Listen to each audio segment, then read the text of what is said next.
여러분 다 82문 배울 차례입니다.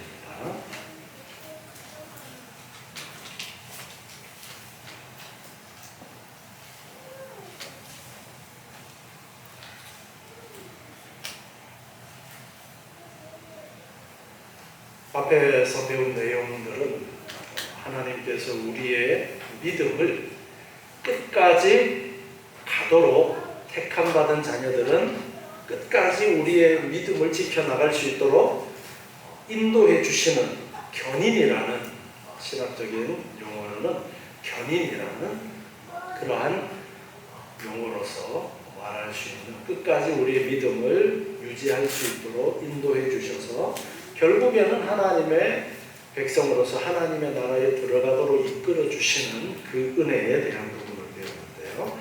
오늘 82문 같이 보도록 하겠습니다. 제가 문제를 읽겠습니다. 여러분 답을 읽어주시기 바랍니다. 82문.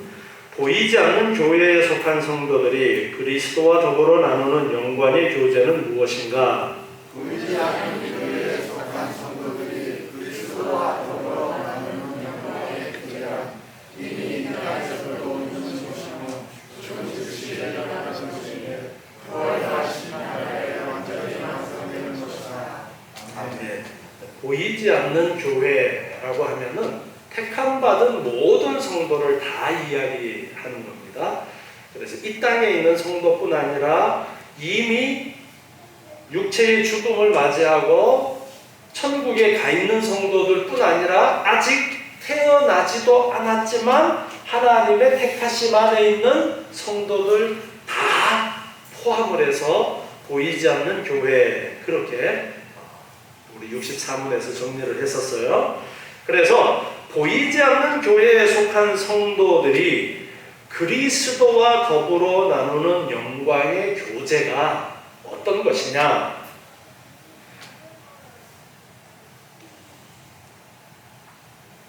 이미 이 땅에서도 있는 것이다. 이 땅에서도 이미 그리스도와 더불어 영광의 교제가 있다라는 거예요. 그리고 죽은 즉시로 또한 육체는 이 땅에 묻히지만 영이 하나님의 나라에 들어가서 예수 그리스도와 교제를 나누는, 영광의 교제를 나누는 그것이 있고, 그리고 부활하고 심판날에 완전히 완성이 되어진다. 그렇게 정리해주고 있어요. 그래서 예수님께서 재림하심으로써 완성이 되어지는 그리스도와의 교제가 보이지 않는 교회 성도들에게는 있어요. 고린도후서 3장 18절 보면은요. 고린도후서 3장 18절에 여기 보면 우리가 다 수건을 벗은 얼굴로 거울을 보는 것 같이 주의 영광을 보매 저와 같은 형상으로 화하여 영광으로 영광에 이르니 곧 주의 영으로 말미암음이니라. 수건을 벗은 얼굴로 거울을 보는 것 같이, 이것은 모세가 시내산에 올라갔다가 하나님을 만나고 와서 얼굴에 하나님의 그 영광이 반사되는 그 빛이 있었는데 그 빛을 백성들이 두려워해서 수건을 감았다라는 그러한 내용이 있습니다. 그 내용을 생각하면서 지금 이 말씀을 하고 있는 거예요. 우리가 다 수건을 벗은 얼굴로 거울을 보는 것 같이, 구약시대의 성도들은 그 비친 영광을 모세가 수건을 감싸고 있는 그런 모습으로 보았다면 우리는 수건을 벗은 얼굴로 이제 보게 되는 그런 은혜 가운데 있다라는 것입니다. 그런데 거울을 보는 것 같이 주의 영광을 본다. 구약시대 사람들보다는 더 열려져 있지만 아직까지 그 상태를 이야기하자면 거울을 보는 것 같다. 고린도전서 13장 12절 말씀을 한번 보시면요. 고린도전서 13장 12절에 우리가 이제는 거울로 보는 것 같이 어떠하다고요? 힘이 나나 이 부분에 대한 설명을 들으신 분들은 아시겠지만 이 설명을 안 듣고 이 성경 구조를 보면 아니 거울을 보는데 왜 희미하지? 이렇게 생각할 수가 있어요. 이 성경이 기록될 당시의 거울은 동경이었습니다. 동경. 구리를 이렇게 연마를 해서 보는 거울이었어요. 요즘은 거울 어떻게 만들어요? 유리에다가 뒷면에 뭘 코팅을 하느냐면 은으로 코팅을 해요. 그래서 아주 유리의 그 고운 표면을 통해서 반사가 되어오는 얼굴을 보기 때문에 아주 선명합니다. 그런데 옛날에는 거울이 그저 얼굴에 이렇게 형태, 눈은 여기 있구나. 그렇게 희미하게 보일 수밖에 없었어요. 그 상황을 이야기하는 거예요. 그 상황에서. 그래서 거울을 보는 것 같이 희미하다라고 이제 그렇게 말하고 있어요. 그래서 그렇지만 지금은 거울을 보는 것과 같지만 그때에는 얼굴과 얼굴을 대하여 볼 것이요. 이제 우리가 천국에 가면은 부활 승천해서 천국에 가면은 얼굴과 얼굴을 맞대어서 예수님의 얼굴도 보고 하나님의 얼굴도 보게 되어진다는 것을 말합니다. 이제는 내가 부분적으로 아나 그때는 주께서 나를 아신 것 같이 내가 온전히 주님 안에서 깊은 교제가 있으면서 정말로 깊이 있게 예수님에 대해서 알아가게 되어지는 그것을 말씀하면서 지금은 거울로 보는 것 같이 희미하다 그렇게 말씀하고 있어요. 그러니까 지금도 천국에서 영광의 교제를 누리는 것이 예수님께서 재림하셔서 부활 승천 이후에 천국에서 누리는 그 영광이 완성된 영광이고 지금 이 땅에서도 그 영광의 교제가 있기는 있는 거예요? 없는 거예요? 있는 거예요. 그런데 그 하늘나라에서 보는 것에 비하면 좀 희미하긴 하다. 그러니까 완성되지는 않았지만 이 땅에서도 주님 안에서 주님과 나누는 영광의 교제가 있다는 것을 말씀하고 있는 거예요.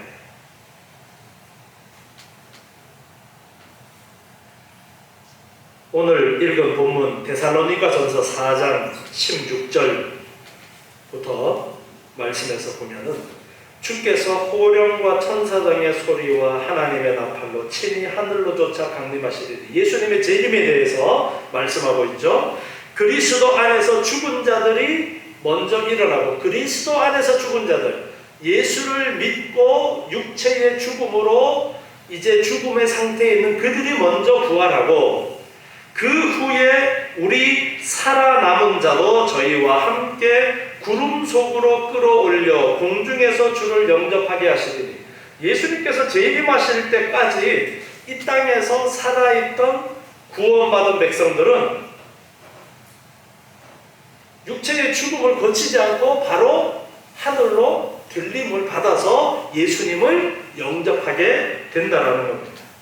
그리하여 우리가 항상 주와 함께 있으리라. 이제 예수님께서 재림하신 이후에는 영원토록 예수님과 함께 영광의 교제를 나누게 되어진다는 것을 말씀하고 있습니다.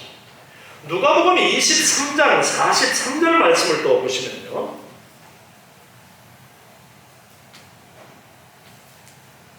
예수께서 이르시되 내가 진실로 내게 이르노니 오늘 내가 나와 함께 낙원에 있으리라. 누구에게 하신 말씀이에요? 이 말씀이 예수님이 누구한테 하신 말씀이에요? 네, 우편에 있던 십자가에 달릴 때 우편에 있던 강도에게 하신 말씀입니다. 내가 나와 함께 오늘 낙원에 있을 것이다. 육체의 죽음이 있고 난 다음에는 주님과 함께, 육체는 이 땅에 있지만 그 영혼이 바로 주님과 함께 있는 그곳으로, 여기에 누가복음의 표현으로는 낙원으로 가서 함께 있게 되어진다는 거예요. 그래서 이 땅에서도 주님과 교제를 나누는 부분이 있고, 그리고 죽어서는 영만 먼저 가서 주님과 교제를 하다가 예수님께서 재림하실 때에 온전하게 부활되어져서 부활된 사람이 영원토록 주님과 영광의 교제를 누리게 되어지는 것을 말씀하고 있는 거예요. 자, 그러면 이제 83문입니다. 83문, 보이지 않는 교회에 속한 성도들이 이 땅에서 그리스도와 더불어 누리는 영광의 교제는 무엇인가? 보이지 않는 교회에 속한 성도들은 이 세계에서 그리스도와 더불어 누리는 영광의 자녀를 누린다. 즉 성도들은 그들의 머리 되신 그리스도의 주체적으로 주님 안에 있으면서 주님 주님만이 존재하고 계신 영광을 함께 배운다. 그리고 그 영광을 열망할 때 하나님의 자랑을 깨닫게 되니 마음의 평안과 성령 안에서 공부를 누리며 영광의 소망을 갖게 된다. 그 반면에 하나님께서 지침하시는 일과 양심의 공부와 장차 올 심판에 대한 두려움은 각 자들에게 따르는 것인데 이것들은 그들의 죽은 후에 견뎌야 하는 것이다. 아멘. 자, 이제 이 생에서 그리스도와 더불어 누리는 영광의 교제가 무엇인가, 그 부분을 좀 더 이제 자세하게 다루고 있어요. 이 땅에 있는 성도들이 누리는 그리스도와의 더불어 누리는 영광은 첫 열매다, 그렇게 말씀합니다. 첫 열매다. 첫 열매라는 이 표현은 예수님께서 부활의 첫 열매라고 그렇게 가르쳐주고 있죠. 예수님께서 부활의 첫 열매여서 예수님이 부활하신 것을 보면 우리도 부활할 것을 확신하게 되어지는 것이죠. 그것처럼 이 땅에서 누리는 것은 미리 맛보는 거예요. 첫 열매. 우리가 혹시 농사를 지으면 첫 열매 이렇게 제일 먼저 된 것을 따서 먹으면은 그걸로 어떤 생각을 하게 되느냐면, 아, 이제 저 나머지 곧 익어서 추수하게 되어질 저것을 생각하면서 먹습니다. 그래서 처음에 열린 것을 먹으면은 얼마나 맛있고 기대가 되어지는 것이죠. 우리가 이 땅에서 누리는 주님과의 영광의 교제는 첫 열매와 같다. 이제 그렇게 설명을 하는 거예요. 그래서 미리 맛보는 하나의 본보기로서의 교제를 우리가 이 땅에서 누리게 된다는 거예요. 그리스도께서 이미 소유하신 그 영광에 이제 우리가 참여를 하게 되어지는데, 대의문답의 내용을 보시면 성도들은 그들의 머리 대신 그리스도의 지체들이므로, 예수님의 지체이기 때문에 성도들은 주님 안에 있으면서 주님이 충만히 소유하고 계시는 영광을 함께 누린다 그랬습니다.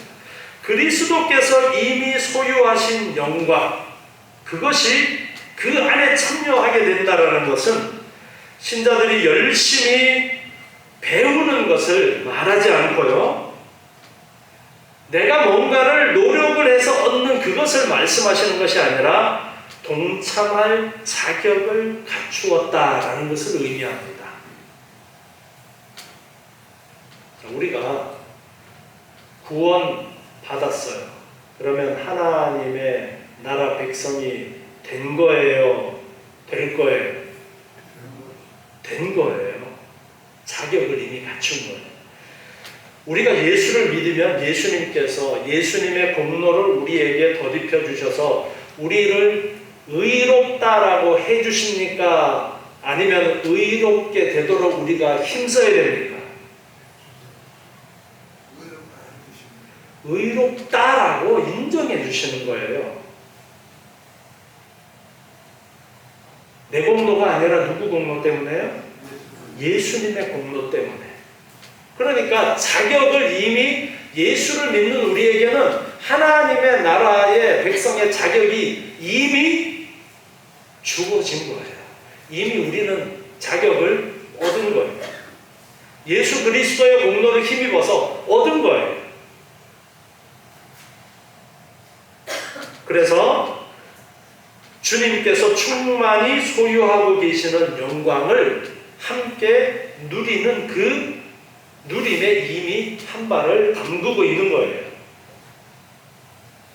그래서 이 땅에서의 교회가 예수님이 머리시죠. 예수님이 머리가 되시고 우리가 지체가 되어 있어요. 이렇게 우리가 교회의 한 지체가 되었다는 것은 이미 하나님의 나라에 들어왔다라는 거예요. 그리고 주님과의 교제를 우리가 온전하게는 모르지만 이미 교회 안에 들어와서 주님의 말씀을 듣고 주님의 말씀을 배우고 예배하고 그리고 성도들 간에도 서로 교제함을 통해서 하나님의 나라에서 정말 예수님의 얼굴을 맞대고 예수님과 살을 부벼가면서 살아가게 될 그때는 온전하게 다 누리게 되지만 이 땅에서도 이미 간접적으로 우리가 누리는 그 누림에 이미 들어가 있다는 거예요.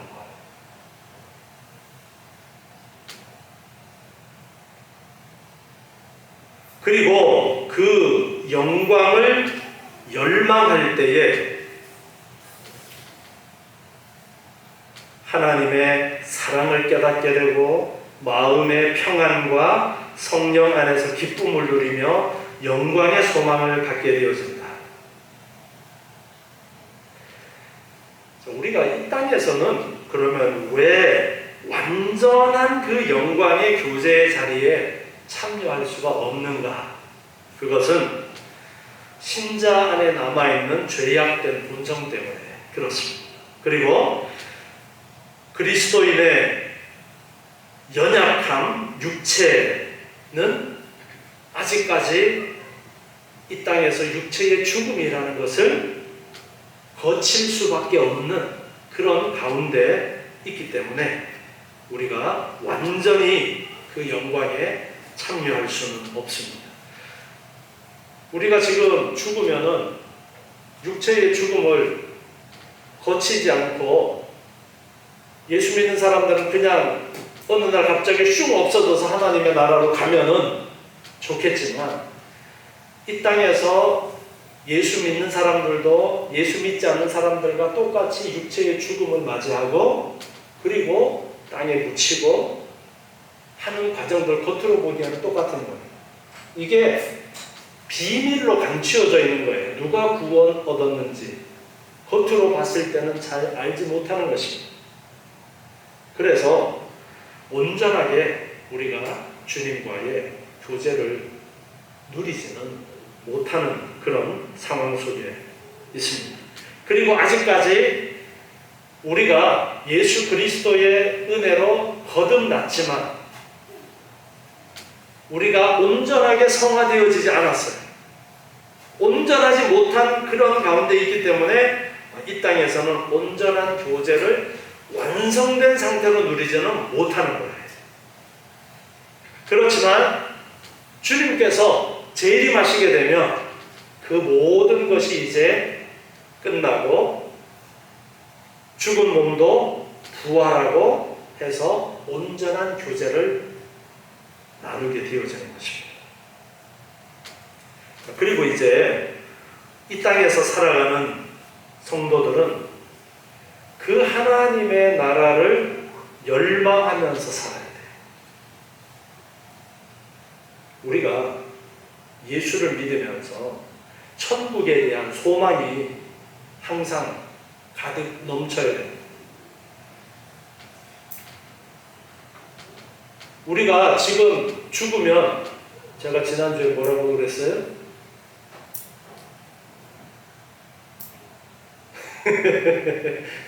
지금 죽으면 땡큐라 그랬죠. 항상 이런 마음의 자세가 있어요. 아이고, 내가 지금 아직 살 날이 얼마나 남았는데 내가 지금 죽어야 되나? 나는 지금 못 죽어. 그것이 아니라 주님께서 지금이라도 부르신다면 감사합니다 하면서 갈 수 있어요. 항상 천국을 열망하면서 우리가 살아가는 것이 우리 택함받은 구원받은 사람들의 삶의 모습이어야 됩니다. 그리고 성령 안에서 기쁨을 누리면서 사는 것, 하나님의 사랑을 느끼면서 하나님의 사랑을 깨달으면서 사는 것, 하나님이 나를 얼마나 사랑하시는지 우리가 생활하는 가운데 어려운 일들이 있을 수 있어요. 제가 지난주에도 말씀을 드렸는데 어려운 일들이 있으면 하나님이 나를 버리신 것 아닌가 그런 생각이 들 수도 있어요. 다윗도 시편에서 보면은 힘들고 어려운 상황 가운데 그렇게 노래한 부분들도 많이 있습니다. 하나님께서 나를 버리신 것 아닌가? 왜 내 하는 일들이 이렇게 힘들고 꼬여있고 그런가? 이런 고백들이 있는데요. 우리도 그렇게 말할 수도 있고 그렇게 느낄 수도 있습니다. 그런데 그것이 잘하는 것이 아니에요. 하나님께서 나를 사랑하시고 하나님께서 나를 사랑하시기 때문에 내 삶에 일어나는 모든 일들이 합력해서 선을 이루도록 하신다라는 것을 분명하게 알고 계셔요.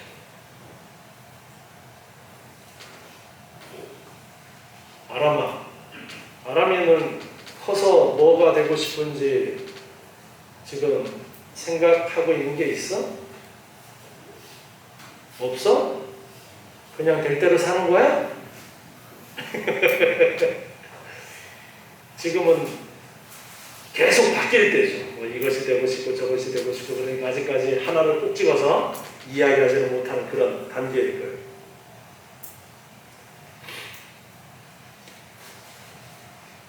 하나님께서 나를 어떻게 이끄시더라도 합력해서 선을 이루시는 하나님의 은혜와 사랑이 나에게 있다라는 것을 여러분 확신하셔야 돼요. 흔들리지 마셔요. 그리고 우리의 믿음을 끝까지 이끄시기 위해서 우리 안에 역사하시는 분이 계시죠. 바로 성령 하나님께서 역사하고 계십니다. 성령 하나님께서 역사하셔서 우리를 이끄시는 그것을 알아야 돼요. 그래서 우리의 삶이 괴롭고 슬프고 그런 것이 아니라 항상 기쁘고 소망 가운데서 살아가야 됩니다. 우리는 하나님의 나라를 기대하면서 예수님과 누릴 그 천국의 영광을 항상 바라보면서 그렇게 살아가는 거예요. 자, 반면에 하나님께서 진노하신다는 느낌과 양심의 공포와 장차올 심판에 대한 두려움은 악한 자들에게 따르는 것이다. 이것들은 그들이 죽은 후에 견뎌야 하는 고통의 시작이다. 악한 자들은 죽음을 두려워할 수밖에 없습니다. 죽음 뒤에 무엇이 있는지에 대한 확신이 없어요. 예수님을 믿지 않는 자, 구원받지 못한 자들은 죽음 뒤에 무엇이 있을까에 대한 확신이 없어서 늘 죽음에 대한 두려움이 있습니다. 그리고 하나님께서 진노하시면 어떡하나? 하나님에 대한 생각도 없이 그저 혹시 신이 있어서 신이 진노하면 어떡하지? 그렇게 생각을 하는 경우가 많이 있습니다. 그러나 예수를 믿는 하나님의 자녀된 우리는 그런 두려움이 없어요. 확신이 있어야 돼요. 내 힘과 노력으로 천국을 따내라고 하면은 우리가 걱정이 됩니다. 그렇지만 하나님께서 택하시고 하나님께서 도우시고 하나님께서 이끌어 주셔서 우리가 하나님의 백성으로서 온전히 주님 앞에 나아갈 수 있도록 이끄시는 은혜가 있다라는 앞에서 배운 견인의 그 교리의 확신 가운데서 우리의 삶은, 이 땅에서 사는 삶은 천국의 그 영광을 맛보면서 살아가는 거예요. 그래서 제가 부활절 되면은 구약의 절기, 무슨 절기와 연결해서 설명을 드렸어요? 구약의 무슨 절기요? 부활절, 부활하신 날이 구약의 무슨 절기에 예수님께서 부활하셨어요? 뭐 드리는 날요? 첫 열매 드리는 날, 초실절, 첫 열매 드리는 날. 예수님께서 부활의 첫 열매가 되셨다고 했어요. 부활의 첫 열매가 되셨고, 그리고 이제 오순절은 어떤 절기와 연결이 된다고 했어요? 맥추절. 맥추절. 오순절이 맥추절과 연결이 되어져서 우리가 이해를 해야 된다고 했습니다. 자, 맥추절은 약속의 땅 가나안에 들어가서 그 땅의 것을 거두어서 먹는 거예요. 자, 아직까지 그 약속의 땅 가나안 땅의 것을 온전히 다 누려본 거예요? 아직 못 누려본 거예요? 다 아직 못 누려봤어요. 이제 시작인 거예요.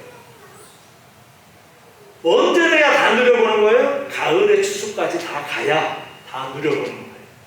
그래서 오순절을 통해서 우리에게 가르쳐 주시는 의미가 하나님의 나라를 맛보는 이제 시작과 같다라고 그렇게 말씀을 드려요.